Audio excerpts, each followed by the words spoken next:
First Corinthians 10. Brothers and sisters, I do not want you to be unaware that our ancestors were all under the cloud and all passed through the sea. They were all baptized into Moses in the cloud and in the sea.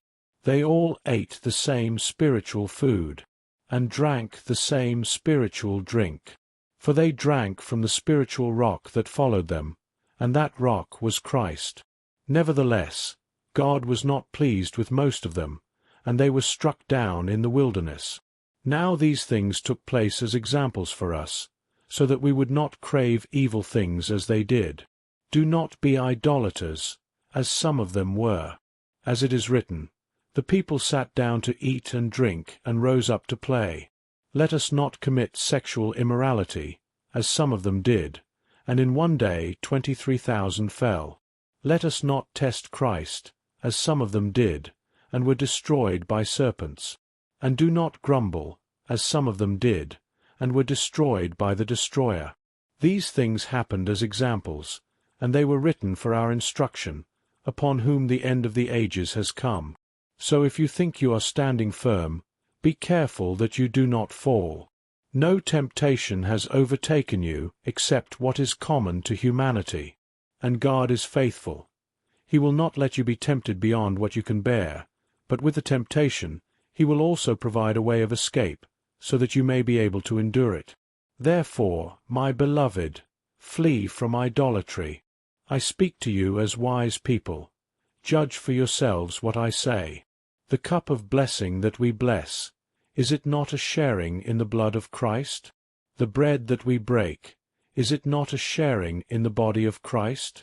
Because there is one bread, we who are many are one body, for we all partake of the one bread. Consider the people of Israel. Are not those who eat the sacrifices participants in the altar? What am I saying then? That food sacrificed to idols is anything, or that an idol is anything? No, but what they sacrifice to demons and not to God. And I do not want you to have fellowship with demons. You cannot drink the cup of the Lord and the cup of demons too. You cannot partake of the table of the Lord and the table of demons. Or do we provoke the Lord to jealousy? Are we stronger than He? All things are lawful, but not all things are beneficial. All things are lawful, but not all things build up.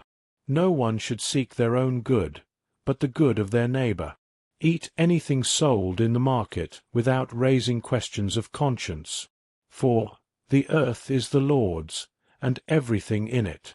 If an unbeliever invites you to a meal, and you want to go, eat whatever is set before you without raising questions of conscience. But if someone says to you, "This has been offered in sacrifice," then do not eat it, for the sake of the one who told you and for conscience' sake. I mean the other person's conscience, not yours. For why should my freedom be judged by another's conscience? If I partake with gratitude, why am I criticized for something I give thanks for? So whether you eat or drink, or whatever you do everything for the glory of God. Do not cause anyone to stumble, whether Jews, Greeks, or the Church of God, just as I try to please everyone in every way, not seeking my own benefit, but that of many, so that they may be saved.